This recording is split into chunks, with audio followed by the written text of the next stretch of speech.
وہ ایک تھکا ہارا مسافر تھا جس کی آنکھوں میں نیند اور دل میں تھکن بسی ہوئی تھی۔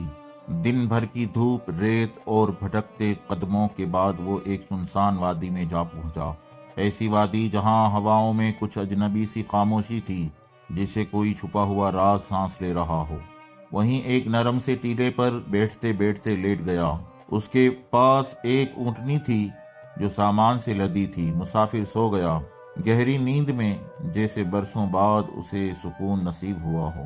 لیکن یہ وادی عام نہ تھی، یہ جن کی وادی تھی۔ شام کے سائے ڈھلنے لگے اور وادی کی فضا میں اچانک ایک گنگناہٹ سی گونجی۔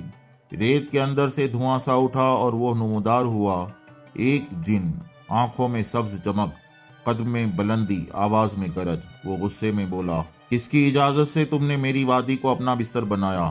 مسافر کی آنکھ کھل گئی۔ اس نے آنکھیں ملیں، جن کو دیکھا، ڈرتے اور کانپتے۔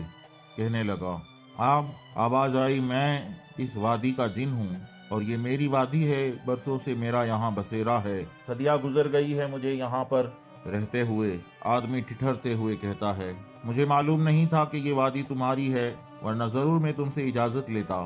جن کہتا ہے، یاد رکھنا، اب میں نہ تمہیں چھوڑوں گا اور نہ تمہاری اس اونٹنی کو چھوڑوں گا۔ اور یہ کہہ کر جن اس اونٹنی پر سوار ہو جاتا ہے۔ آدمی دیکھتا ہے کہ جن بس اس اونٹنی کو قریب تھا کہ ختم کر دے، ایسے میں وہ کہتا ہے، میری بات سن لیجئے، آپ کچھ کریں اس سے پہلے۔ وہ جن کے قریب جاتا ہے اور کہتا ہے کہ میں انجان تھا تمہاری یہاں موجودگی سے، لیکن اب جب تم جان گئے ہو، مجھے معاف کر دو۔ اور ایک بات یاد رکھو، اگر تم مجھ سے زیادہ طاقتور ہو اور مجھے تکلیف دو گے تو یاد رکھنا، کل کوئی تم سے زیادہ طاقت والا آئے گا اور وہ تمہیں بھی نقصان دے دے گا۔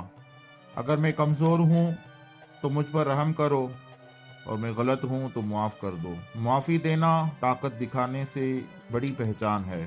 جن کچھ لمحے کے لیے خاموش ہو جاتا ہے، اس آدمی کی باتیں اس کے دل میں گھر کر جاتی ہیں، اس کی آنکھوں کی چمک دھیمی پڑ جاتی ہے، اس کے غصے کا دھواں آہستہ آہستہ فضا میں ختم ہو جاتا ہے۔ پھر وہ آگے بڑھا، مسافر کے کندھے پر ہاتھ رکھا، تم نے خوف کے بجائے فہم کا انتخاب کیا، اور یہ تو وہ جادو ہے جس کو لوگ خوب پہچانتے ہیں، جو کسی بھی جن کو بھی بدل سکتا ہے۔ وہ مسکرایا، دھوپ چھٹنے لگی تھی۔ جن نے دو سیاہ و سفید خوبصورت گھوڑے بلائے، ایک آدمی کے لیے، ایک اپنے لیے۔ مسافر نے اونٹنی کو پیار سے دیکھا، آزاد کیا اور گھوڑے پر سوار ہوا۔